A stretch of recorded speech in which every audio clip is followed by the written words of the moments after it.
Cricket media used to be pretty simple. Find your favourite newspaper, head to Cricket Info, and maybe a blog you like. Now just finding the best stories and writing is a huge challenge.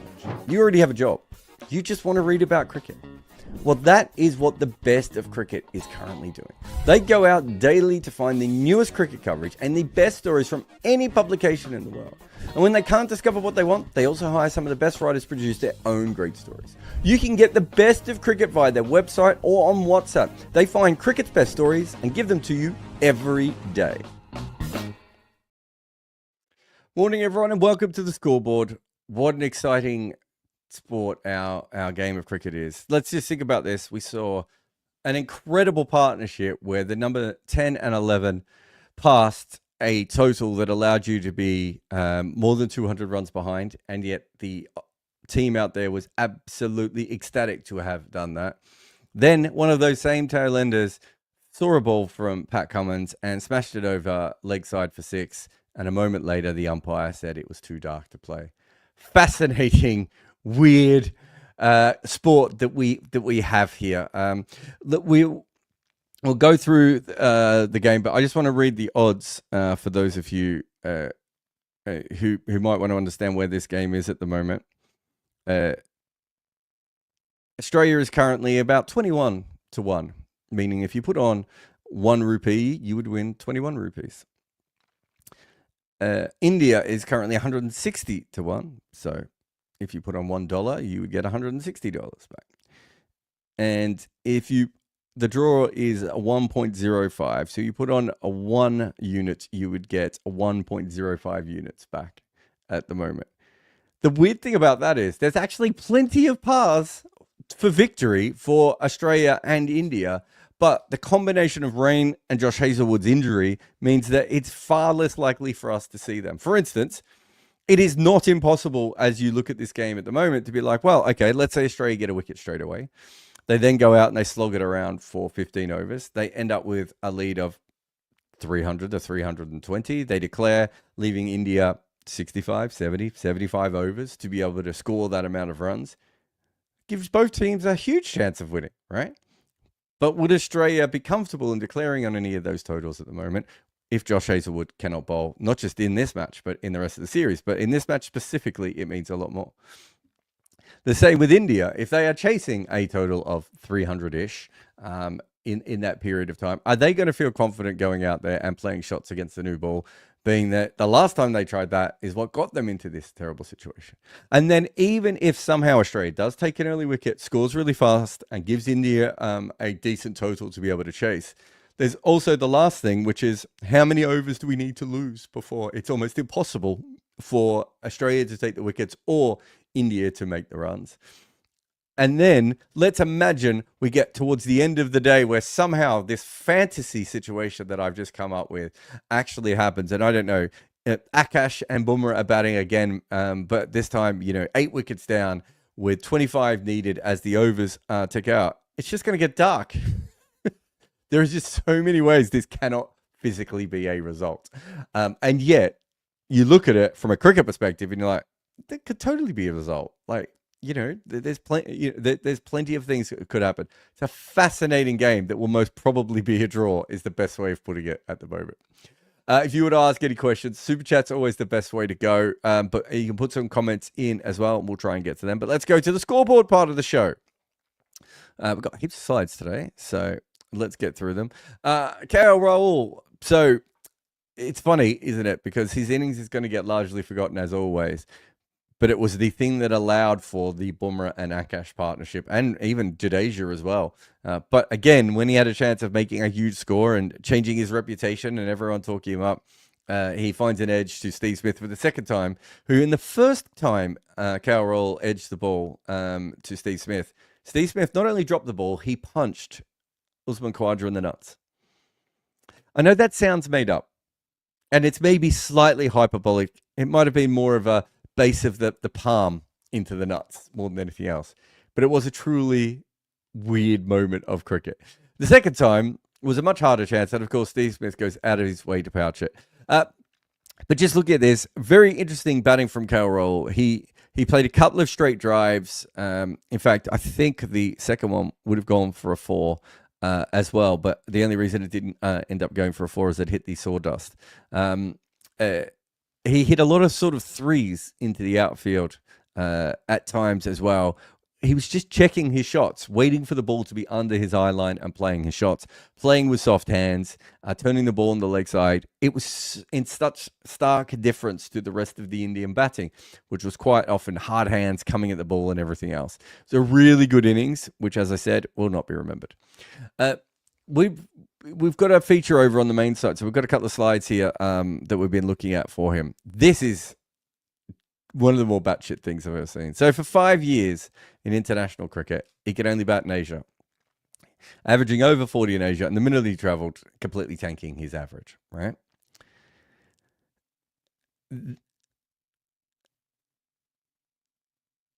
Now, when he goes to Asia, sorry, I meant to say tanking his average there. Yeah. Now, when he goes to Asia, in recent times, so what's this? 2021 to now, he's averaging 25. And when he goes outside of Asia, he's averaging over 40. He's completely swapped the kind of player he is from someone who only makes runs in Asia and nowhere else to someone who cannot make runs in Asia and makes them everywhere else. What the fuck do you do with that? Madness. It's chaos. And you look at his balls per dismissal, and it's even more stark. It gets more violent. Like, he's done really well at playing this sort of defensive role outside of Asia. Like, facing 88 balls per wicket outside of Asia these days is not easy with the Kookaburra balls and result pitches and everything else. And he's finding it really, really easy to do. Whereas before, he's almost twice as good as he used to be. That's a big, big change. And then we've got his match factor. So same period again, 2014 to 2019. And then you got 2021 to 2024. And it's also worth just saying, 2014 to 2019, it's not as if that is before the wobble ball and then after the wobble ball. 2018, 2019 are very much wobble ball as well. So it makes it even more confusing. But anyway, if we look at this, in India, we could see that he was 13% better before and he's been 10% worse since. So the averages obviously are a bit skewed by the pitches and everything else, but he made a lot of runs and then and now he's under par. He was a par player in England before, right? And now since then he's been much better in limited chances in England. Beforehand, he was non-existent in South Africa. We've just seen him play an incredible 100. In South Africa. He's now made it beforehand pointless even taking him to Australia. We've now again seen him consistently be good in Australia. And then when he did go to Bangladesh, again, 62% worse than the other players in those games. I don't know what to do with someone who changes their numbers so violently. Like, an overall improvement I can understand, and sliding back I can understand. What happens when you just flip your game for no reason? What are you trying to prove, KL Roll? This is maybe the most interesting one. This is by year. We've there weren't many games in 2014, 2015, so we've combined them. But this is by year. So this is the blue is just his career. So you can see starts off is quite poor. He then has 2 monster years in 2016, 2017, followed by 2 absolutely terrible ones. And he's had 1 more terrible year since. So he's essentially had 4 really poor years and 4 really strong years and 1 where he's about par. It's probably not what you expected, right? Like, considering all the flack he gets and everything else, these are really solid numbers. And when he's good, he's usually a lot better. So this year, he's only averaging 38. And so that doesn't seem very good. But when you compare it to everyone else on the wickets he's playing, says the man who hasn't got that button up, he's way better. It's not even close, right? 2022, he only averages, in 2022, the other batters averaged 36.99. He averages 17. But the year before that, the rest of the batters average 30.6 and he averages 46. It's such a spasmodic career. It is not linear in any way. The improvements don't make any sense. And the failures don't make any sense. But this is India's matches in Test cricket since he made his debut. So he's been involved in about half of them. And the reason that we bring stuff like this up is it is very hard to be consistent, and he clearly is not. It is very hard to be consistent when you are in and out the side the way that he has been. You could also have a look at other things like his role, and and how he's changed and everything else. And then you've got simple things too, like he's a player who's only played a third of his games at home. So he's played more in South Africa, Australia, and England than he has in India. Those sorts of things, again, are very, very surprising. And if you think about these bowling attacks, through the majority of his career, these would have been the better bowling attacks. Like Sri Lanka's had a struggling bowling attack, West Indies have had a struggling bowling attack, and Bangladesh have had a struggling bowling attack. So almost 50% of his career is him going up against the best bowling attacks in the world. And then we just wanted to look at this. This is quite fascinating with him and Jadeja. Might tell you something about this wicket. This is the average inception points of the length balls, and we look at length balls because that's the most important one, right? That's the one you get the most often. So we can see here that Kohli is hitting the ball 2.3 meters away from the stumps. Rahul is 60 centimeters away from him, and Jadeja bats even later. And Travis Head is another one who does that as well, and he made runs on this wicket also. So we've got three players who have managed to make runs on this wicket who have batted a little, who've hit the ball further back. But why this is interesting is that since 2020, so sort of in the peak sort of wobble ball period now, I suppose we'd be calling it, or the second wave of wobble ball. I don't know. Most batters have had success coming down the wicket. That's why everyone's trying to get down the wicket. That's why we've seen the Bazball shuffle. That's why we've seen players taking their guard a meter outside their crease at times. It's because they're trying to get as close to the ball as possible. And actually, in general, batters have struggled when they've been on their crease. We'll probably make a feature about that at one point. And one other thing about Rahul is we saw the other players who have been successful on this particular pitch have been the ones who have left the ball a lot. And when he waited for essentially Australia to overpitch, and when they overpitched, he would punch through the line and score, which again was probably more similar to some of the Australian players early on who were doing something as well. And we can just see here the interception points and how they work out. So we've got here Carroll playing inside the line of a ball just outside of stump. You can see that this one is a lot closer to Rohit. So, sometimes I think sometimes when we see these things, we get a little bit too excited. Like I can see leg stump here from Rahul, which tells you that he's a long way over and that ball's a long way over. And we've got the Rohit Sharma one. So if we compare this, why is Rohit Sharma playing his ball? It's because two balls landed on pretty much exactly the same spot, and one came back in and attacked his off stump. So he thought he had to play that. And then the next one moved away. So he was thinking, again, this ball might be coming back in. And it shows you the difficulty of modern batting there. But this is the other one, of course, which is Virat Kohli and KL Rahul. And so, again, you can see leg stump with both of these guys. These ones link up a lot better. I think it would be fair to say that on this length, you're probably more likely going to leave that ball, whereas this one was a little bit fuller. But you can see that his foot is on this line, his head is on this line, and his hands are out here. And just look at the lining up of these three. Right now, he's not going for the ball, so it's easy to line yourself up if you're not making a big shot. But it does show you the differences there. But it doesn't matter because KRL plays one shot too many, gets an outside edge, and Steve Smith, instead of punching Khawaja in the nuts, takes that catch. We want to talk about Jadeja as well. Made runs again today. The majority of the times you will see good players of spin, you'll probably see this kind of pattern. This is the sweep. So you can see his bat coming all the way down, and because that gives you the closest reach to the bowler, which is why the sweep is a very good shot. You can see these are the shorter balls, and he's kind of waiting for Lyon's extra bounce and using that against him.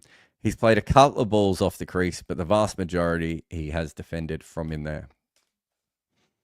I should say that's a sweep. One of those would also be maybe the 6 when he came down the ground as well. But there'd be quite a few. There'd be a couple of sweeps in there too. And so this is Jadeja's wagon wheel. Actually, weirdly enough, for a non-specialist batter, more rounded than Rahul, which I think tells you that Rahul came in with a real plan for this wicket. But you could see here runs all around for Jadeja. It felt like Australia didn't quite have a clear plan to him, and that's kind of what this looks like as well. Says the man who pressed the wrong button. And this is Jadeja by each innings in Australia.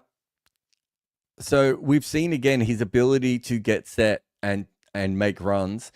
Unfortunately for him, he's still not a specialist, so he doesn't have that gear that allows him to sort of stroll to 100. It's kind of always a struggle for him, maybe is the best way of putting it. Which may not look like that if you're looking at it from the outside, because he's playing very late and everything else. But I think scoring specifically for him is probably more of an issue than some other top order players.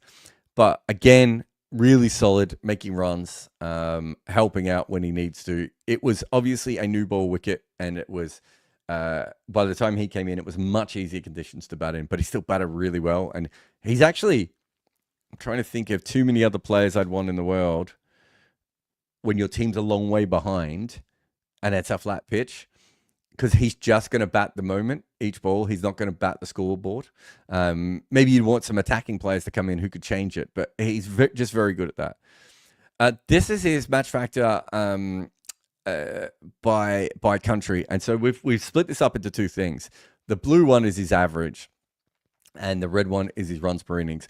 One of the reasons we've done this is just because of how many not outs and everything he gets. So his average quite often looks a lot more impressive than his runs per innings does. But you can see here in Australia, from the matches he's played so far, he's done very well. Again, that makes sense. He's got a really good technique when pitches flatten out.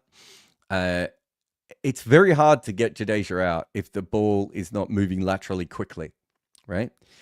We can see here in England, he struggles a lot more, and we've seen him try and bat up the order, and that hasn't always worked. You can see in India, with the wickets over the last couple of years that have been jagging around everywhere, he struggled there. This one's fascinating in New Zealand. Runs per innings, doesn't really make a lot of runs per innings in New Zealand, but he's managed to have a couple of not outs, so his average still looks really good. South Africa, again, lateral movement country, has some issues there. Sri Lanka, a country where the ball spins a long way but moves slowly. So again, that suits his game, and he comes back into it. But he's done pretty well in the West Indies. But you can see here that his average is very, very impressive. His runs per innings is not. He's just bringing it, not getting out. And it's such a great skill. Anyway, that's it for the scoreboard part of the show. Remember, you can go find... the Best of Cricket, our new sponsor, so bestofcricket.substack.com. Got my piece in there when I talk about the collapse from yesterday. We've got Kohli in the off stump as well. There's a Sarawaris column that they've done. There was something else that I wanted that I've now forgotten. No, I can't remember which one it was, but I know it was something I found in Best of Cricket. Oh, it might be in this section anyway. Obviously, New Zealand beat England by a massive amount. Fun to go have a look at that. And then we've got the England women South Africa game, which I think I've slept through almost every. I've either been recording or sleeping through that all the way through. There's a new chair of the West Indies cricket board, which is interesting to see where that goes. And Dan Weston's written a piece on the pay problems within the 100. So there's heaps of good stuff, again, on bestofcricket.substack.com. Go have a look at all those things, as you should every single day. Also, if you can't do super chats and everything else, it's a great way to support us here is to help out our sponsors. You can subscribe. It comes to you via email. It comes to you via WhatsApp. I think I'm a WhatsApper. Yeah, mine's on the WhatsApp. But go subscribe, help them out. They're doing a great service. It's really, really a handy place. And as I've said before, I was using it before they sponsored.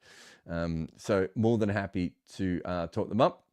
All right, let's have a break here. Then when we come back, we'll do some of your questions from the chat before I go off and tackle the headache that is KL Roll.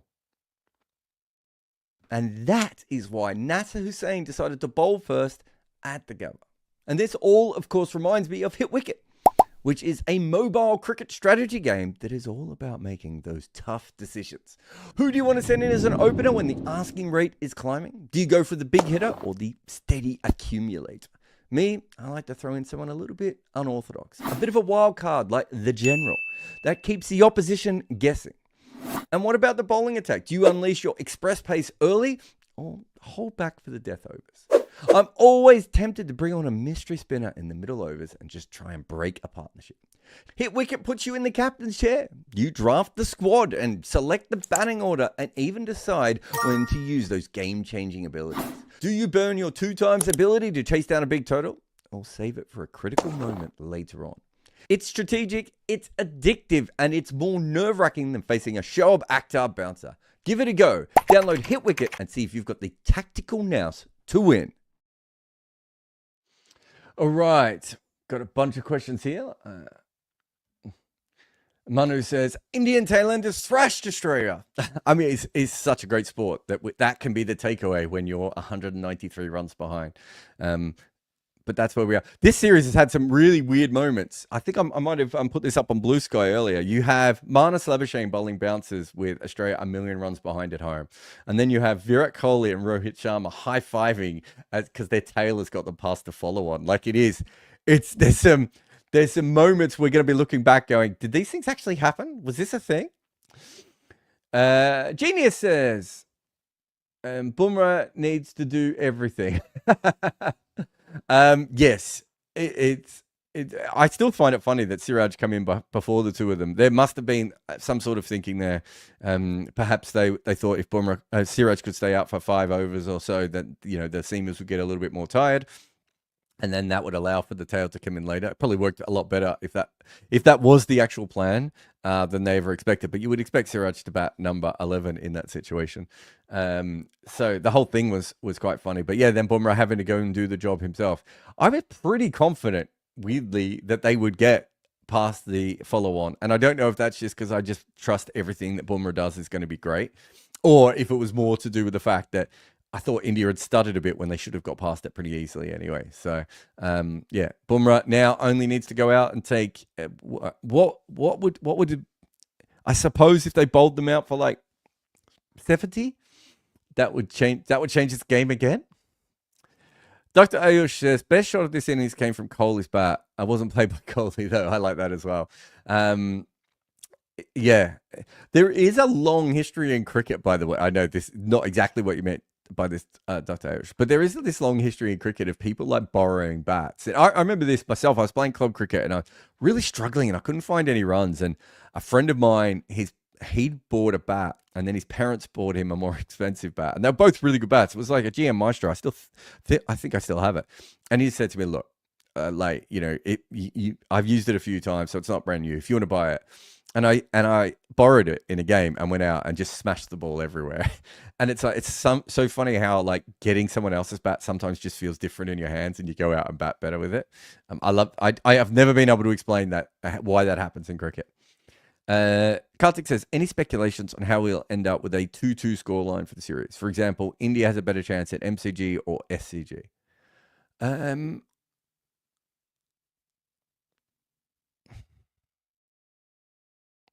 mean, they've won at the MCG recently. I would have thought the MCG is probably these days, weirdly enough, more like the Gabba.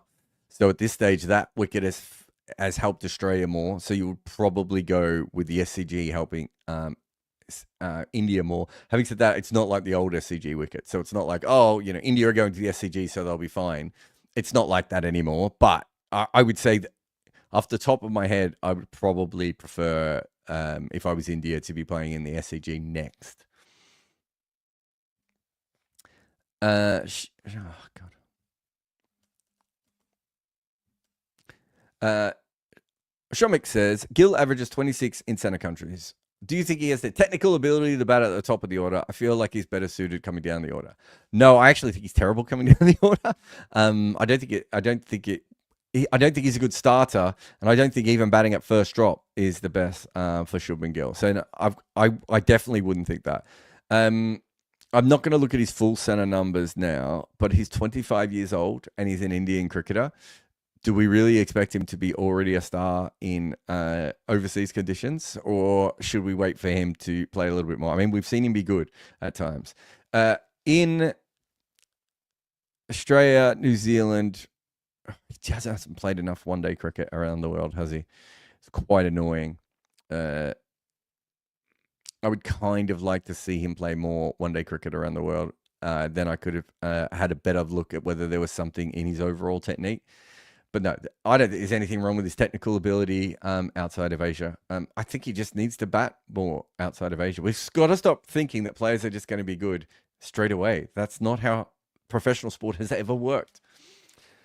Krishna says, is there a chance he overrate penalty for Australia if India bats out 80 overs? Since Stark and Cummins bowled a lot of overs, maybe they could be behind the overrate. I wouldn't have thought they would be because Lyon bowled a lot of overs, but I never saw the overrate counter. Let me just double check here. So they bowled 74 overs, as you said, so they're not quite at 80 yet. Lyon has bowled 21 overs. I would think that to be honest, there were some overs where Hazlewood and Stark were really slowing it down just because they were exhausted. And it was just humid as well. I don't just mean because they were bowling without Hazlewood, but just because it was very humid and they were sweating. But my guess is that Lyon bowled probably enough overs to get them under. But I suppose we'll find that out tomorrow and later on. Jessica says, if Ben Stokes was captaining Australia instead of Cummins, then the second Australian innings would just be forfeited, setting India 190 to win, giving them maximum time to take 10 wickets. Yeah, I don't think so, Jessica. A couple of people have suggested this. I can't imagine any captain in world cricket with Hazlewood injured would have forfeited that innings. And also, I think if you were going to forfeit the innings, you're probably talking about that more when Australia was going to get a lead of 250, 260, 270.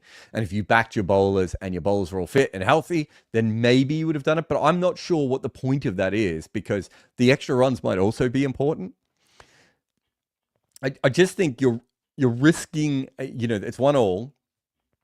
You're risking a loss for a small percentage chance of a win. And so you take it at the moment, as I said before, like if you just look at it at the moment, India is 160 to 1, right? Australia, if there's going to be a winner in this test match, it's going to be Australia. If you make them chase 190, well, then suddenly India are, come into almost favourites in that game. Even if Hazlewood was fit, I just can't imagine even Stokes would have done that. Manu says Hazlewood can't play an important day. Dumb. So it's worth mentioning this. We had this comment yesterday where people were, and we weren't 100% sure what was going on at that stage, obviously, where people were like, "Oh, they've rushed Hazlewood back and he was injured." Hazlewood had injured his side, right? So he had a side strain. He got over that. As far as I was aware, there wasn't even any concerns with him being fit. They thought he was 100% fit. It wasn't like they were forcing him in the side. Then Hazlewood has injured his calf. Now, for those unaware, the side is up quite high and the calf is quite low. So I would assume they're two completely separate injuries. And so, these things happen. He's out for the rest of the series, which is a big shame. Ben Hilfenhaus fan. Is that a topless picture of Ben Hilfenhaus? That is what, after staying up all night to watch this test match, a little bit of rain, and the Denver Nuggets, what I needed was Ben Hilfenhaus topless. I still feel Australia have a problem with Khawaja and McSweeney. Should they replace McSweeney with Inglis, Sam Costas? So, okay. They do still have a problem. It hasn't, miraculously fixed itself, has it? It's funny. I've got, lots of people, in various groups I'm in, messaging me going, India should bat more like Australia at the top of the order. Like 2 tests ago, we were like, Australia doesn't even have a top order. And Australia have been batting defensively for a long time and still not making any runs, right? So, yes, a Khawaja McSweeney, they're obviously, I don't think we're going to see a change now. I think McSweeney has at least shown an ability to see off the new ball. Whereas if they bring Costas in, there's a big chance that that's not going to happen. If you bring Inglis in, you're just doing the same thing that you are doing with McSweeney, which is bringing in another person who probably shouldn't be at the top of the order and then hoping that is going to work. Why would you do that twice in the one series? It just seems like to me, if you're going to bring someone else in, you would bring in a top order player. With Inglis specifically, I just want to have a look where he bats. in first class cricket. I mean, I think he could maybe bat 4 or 5. So he's never opened the batting in first class cricket. So you're bringing him in. When he has batted at number 3 and number 4, he has struggled even more. Even at number 5, he's never made any runs. So the only place he's ever made runs is batting at number 6. And then he mostly bats at number 7, where, again, he hasn't made a lot of runs. Like, why would you make that change? And again, I don't think it's worth doing for Australia at this point. McSweeney looks a lot more comfortable than he did. I don't think he's going to score a lot of runs, but if you wonder if he could average 30 to 50 balls per innings from here on in, I think that's probably fair. And they're going to make most of their runs from the middle order anyway. So I probably look at this very differently than other people would. Sunmeet says, does India still have a route to the World Test Championship final? What are we in the second test? So if they win all of these tests, if they win this test and the next 2, so probably not, Sunmeet. But yeah, I think they had to win 4-1, didn't they, to stand a chance. To be honest, mate, there's so many random results around the world. I haven't looked at that much, but Sri Lanka and Australia are the 2 teams left. Oh no, can Sri Lanka still make it? Maybe they can't make it. So South Africa and Australia, yeah, because of some of the random results, I would have to go and have a look at that. There's a website, I think it's called Cricket 11 Predictor or something. You can just put all the results in, suddenly, and it tells you. It's brilliant. We've used it on this channel many times before. Rahul says, Scott Boland at the MCG. Yeah, it's like maybe he nipped at the back of Hazelwood's calf. Maybe that's what's happened there. Always great for the big man to go back home and bowl there again. Although he's not actually from Melbourne, of course. He's from Colac, isn't he? Is he from Colac? He's not from Melbourne. I know. He's not a country boy, though, is he? Maybe. Now I've completely forgotten where he's from. Oh, no, Frankston Peninsula. So kind of Melbourne-ish. He's down on the edge of Melbourne, on the other side there. Why did I think he's from Colac? Because Finch is from Colac. Who else is from Colac? It's probably an aside that no one needed. Just Jared saying Colac over and over again. But yeah, no, it's great for him to be playing at the MCG. Obviously, he's had so much success there. I think what it does, though, is it robs Australia of the ability to play 4 frontline seamers, which I think is where they were probably thinking that they were heading, right? Like, again, Lyon was fine. I mean, the biggest reason to keep Lyon around at the moment is that they don't get overrate penalties, and they barely get to bowl him anyway, so he's not really helping them all that much. How many overs did they get out of Mitch Marsh today? It wasn't many, was it? Again, so it's not like they Mitch Marsh is only going to bowl. What's he bowled today? So even with another injury and him being essentially the 4th bowler, so Hazelwood bowled 6, Mitch Marsh bowled 2. So they're going to have to pick Lyon anyway, probably for the last test. So yeah, but if they did want to go with 4 seamers, that wasn't going to work for them, right? So there we have it. I've got some time, so why don't we have another quick break here, and I'll see if there's any more questions from you lot, and if there are, I will answer them. As a cricket journalist, I would travel sometimes up to 200 days a year. I loved watching cricket games. I loved going to new countries. It was an absolute dream. But there was one thing I hated more than anything else about it, and it was this little pin. The thing that I need to change my SIM card in every new country. The absolute worst thing about this pin and SIM cards is when I was traveling to the West Indies, of having to arrive in every new island or country and having to work out if I could still find this pin and then line up and get my SIM card in every single airport. Well, now we have the answer thanks to Saily. They can make it so you never have to worry about this nonsense ever again.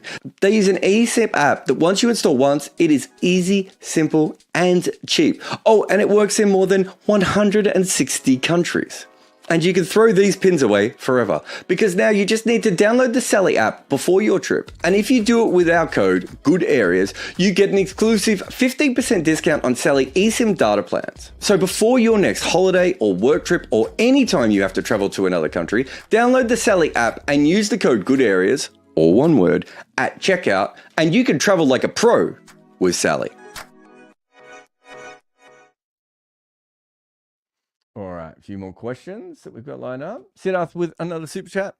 Test cricket is the domain of bowlers. Batters, I just said, run around like headless chicken. I don't think India, as Bumrah alone, can pull this off. Well, certainly for bowlers at the moment. But yeah, bowlers have always been more important in Test cricket than batters, despite our fixation on the batters and obsession with them. It's always been a bowler's game. It's certainly more of a bowler's game right now at the moment with the global averages dropping around everywhere. There aren't many places that it is fun to bat in Test cricket, Siddharth. I can tell you that. Yash says, I consider Scott Boland an average bowler. He is 36. Just don't give him wickets for the first or second spell, and he is done. Then thrash him throughout the day. He is probably the hard, and I've done this already, Yash. You might have missed this. He's probably the hardest bowler in world cricket to defend. So when you say don't give him wickets in his first or second spell, how do you do that if he's the bowler who's most likely to get any player in the world out defending, right? The interesting thing with Boland is I would flip what you're saying. I would actually attack him early on. He's not very good when you attack him. He's never been a particularly good limited overs bowler. You know, I was at Melbourne Stars when he was at Melbourne Stars. Like, he was useful, but when he got attacked, he didn't really have anything to go to. We've seen England attack him. We've seen Rishabh Pant, Reddy attack him. He doesn't know what to do in those situations. So the absolute worst thing you can do is try and defend him for two spells, because if you defend him over and over again, especially without mixing up where you're batting on the crease, he's probably just going to either get you bowled LBW or caught behind, right? Like, I mean, he's just that good. And to say he's an average bowler, he is not an average bowler. Like, what's an average bowler? Like, I wouldn't even, and he's played 11 test matches for 40 wickets, an average of 20.42, right? If he was an average bowler, he wouldn't be averaging 20.42 after 11 matches with 40 wickets. He has flaws within his game. He's almost like a different version of someone like Vernon Philander. He's not quite as high-end skilled as Vernon Philander is, but he's so hard to defend because he's so metronomic, and his best ball is angled in, can seam back further, and can hold its line. He's fast enough that you can't just prop forward to him. He is strong enough and gets good enough bounce. Like, he's got a lot of skills. Yeah, he's not an average bowler. Shera says the place to play four seamers was the first three tests. You can't go into MCG in Sydney without a spinner. You can go into SCG in Sydney without a spinner these days. I think you can go into almost any Australian wicket without a spinner at the moment, if we're looking at cricket over the last couple of years. The traditional side of things is you wouldn't do that, but that's not really the situation that we're in anymore, right? Like, those wickets have a lot more grass on them than they've ever had before. I think Australia had probably over-indexed the grass after years of especially the drop-in pitches being so dull, and so we're suddenly in a situation where those wickets just are now a lot more friendly towards seam bowlers. Obviously the Kookaburra balls have also played a big change in the last couple of years as well. So, there's a few different changes there. But I'm just having a look here, just trying to bring this up while we're here. Type, where are we? And is it ground? Why can't I find the word ground? There it is. Okay, so last 4 years in these two places. Let's just have a look at the numbers now. So the MCG for seam bowling is averaged 24. And we've had, and for spin bowling is averaged 30, which is not too bad. I mean, I don't think it means you discount a spinner. But yeah, so there's a big discrepancy there. At the SCG, which has been one of the flatter wickets in Australia, the bowling average for seam bowling has been 32. The bowling average for spin bowling has been 49. Right? Very hard to justify your spinners there. The reason you use spinners in Australia is more for in traditional Australian wickets is for the periods when it goes flat and there's no point just steaming your bowlers into the ground over and over again. It's obviously always been surfaces that have helped seamers, but because you quite often have to bowl a lot of overs in Australia because the wickets have been flatter, that's no longer the case. These wickets are more like traditional South African wickets, not the way they play, but you're taking so many wickets with your quicks that it's like, where do you even fit your spinner in? Like, it's been tough for teams to use the spinner at times in this series. Sombrero Spike says, what's the reason for India's top order playing so recklessly? They've been looking terrible, just reckless most of the times. I don't know if they've been reckless the whole way through. I'm very much, just of this test match at the moment in my mind. I thought they came out specifically here thinking that they could put some pressure back on Australia by hitting a couple of early boundaries, get themselves, and then ease themselves into the innings. I think they just misread the pitch. They didn't realize it was a new ball wicket. And so they got themselves into a horrible, horrible mess. And realistically, just batting normally. I mean, Australia bowled plenty of poor balls. If, what was KL Rahul's strike rate in the end? KL Rahul's strike rate was 60, and he was not attacking, right? Like, it was especially once you got in, but even early on, he was finding ways to score pretty easily just by waiting for Australia to overpitch, or occasionally Australia was bowling really wide as well. If they just waited for those balls, they would have scored. But instead, they even when they got those balls, they went crazy against them, or they took risks that they didn't need to take. You go back to the Virat Kohli one. If he'd waited 5 more minutes, he would have got some half volleys, right? Everyone else, there were plenty of half volleys bowled. He just went for a ball that was not quite a half volley, and that was a bit wide. Shubman Gill got a half volley, but he was so convinced that he had to smash it rather than just doing what KL Rahul was doing, which is waiting for it under his eyes, pushing it through the covers. Sherrod says, do you also feel like India has the upper hand now? The last 2 matches at MCG in Sydney, India will take 1-1 going into those tests. They would have taken 1-1 going into Brisbane as well. I don't think why would that mean that India has the upper hand, though? Like, they're still got to play on at least one more wicket that'll play like this. As I said, I think the MCG plays pretty similar to the Gabba at the moment. Different kind of bounce, but a lot of bounce. Ball nips around a lot. Hard to stay in. I don't understand why that would help India more than anything else. And then the last surface, again, I think that makes the game slightly more even. As I said, if I was India, I'd probably prefer to play the next test in Sydney than Melbourne. But, that's fine. I don't think there's massive amounts in it. But, yeah, I don't understand why India would feel like they have the upper hand here. I mean, if I'm India, I'm happy. I said this after Adelaide. If I'm India, I would have been happy leaving Adelaide 1-1, and I'd be happy leaving Brisbane 1-1, right? Like, especially if you're talking before the series. The issue is that there is an element, within the way that, confidence works and form works and everything, of India are now a long way removed from their best test. They were poor in Adelaide, and they've been worse in Brisbane, probably. Is that fair? I can't even remember what happened in Adelaide, but they've struggled in both of those games, right? And so now they're in a position to, now they're in a position where it's been a while since Perth, and so doubts start to creep in of, like, can we still do this and everything else? I don't think that should be an issue, and one good innings or one good bowling performance will change that. But, they might not be as confident as they could have been. Manu says, is it better for India to declare on 2-5-2 or try for more runs?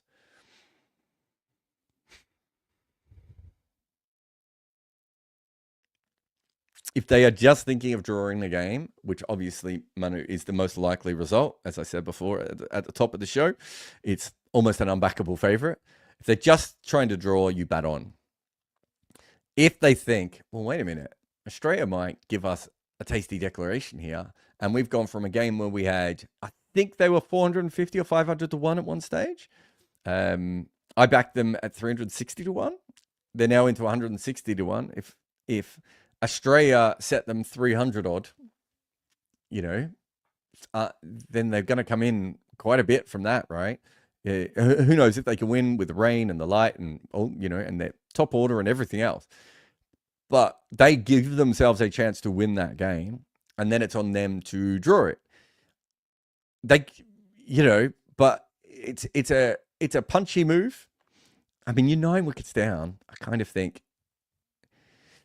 actually, it's a bit tricky because they're 9 wickets down, but there's 5 overs of of the old ball. I reckon if it was 78, 79 overs, I would probably declare and just be like, and just see what Australia does.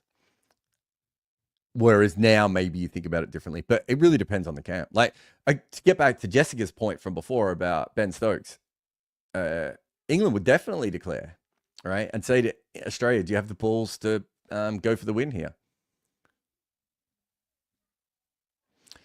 Power says the mistake Australia did was not declaring the first innings at 350 or 375 because they would still have got a 100-run lead and played fast in the second innings and would have had time to bowl India out. Look, I said at the time that they could have declared around that 323 50 mark. It's not how Australia played cricket. When it comes down to it, you're making a lot of assumptions. Like, think about what happened in that innings. India came out at a time when it was really difficult to bat just before a break. If they had declared around the 350, 375 mark, that would not have been the case. They might have batted like humans and batted normally, and they might have got through the new ball. Let's say they got through the 30 over mark and they're 100 for 3. They might have gone on to make 350, right?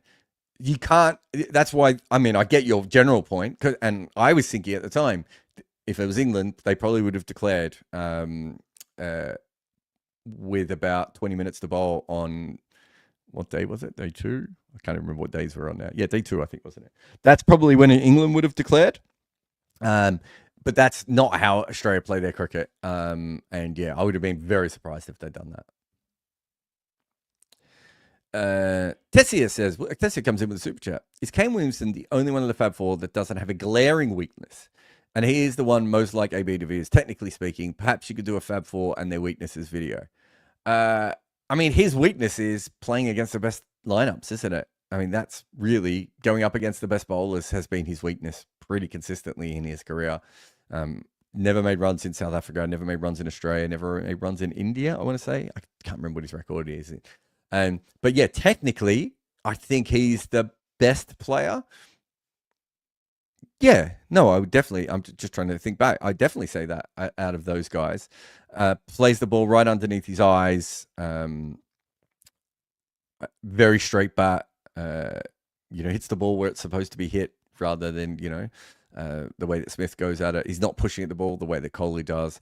And I think Joe Root's really good, but I'm not sure Joe Root's like a technically perfect player, especially against seam bowling. So I'd probably have Williamson there.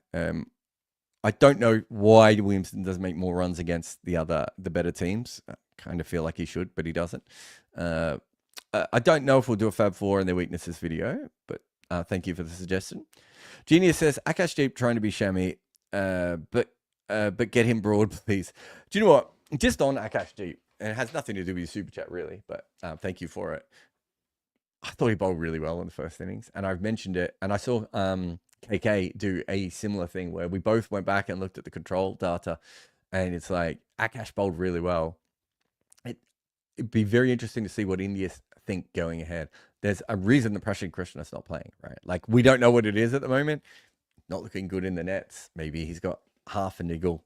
Maybe they're worried about his control, whatever it may be. But there's a reason why he's not playing. But I thought Akash did really well in the first innings. He just didn't break through. Sometimes that happens.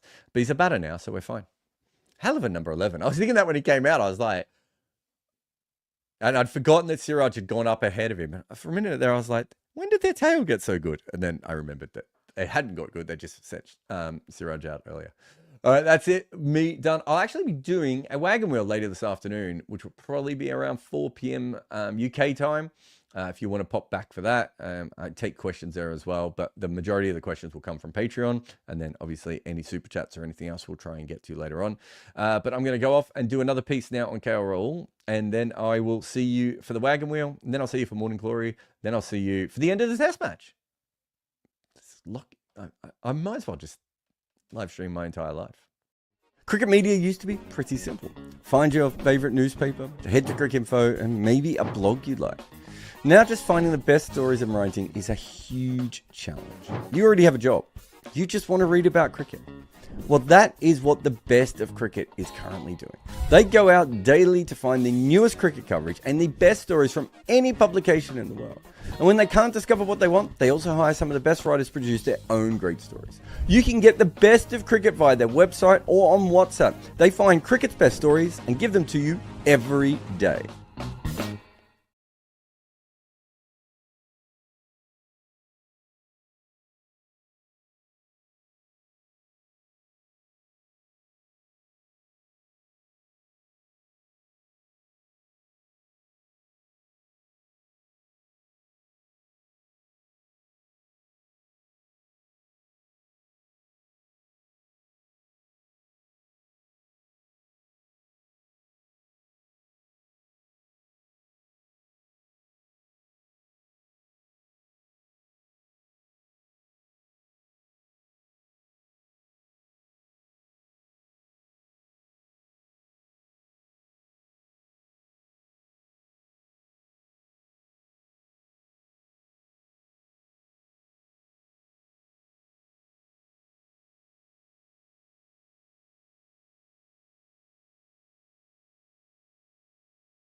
Cricket media used to be pretty simple.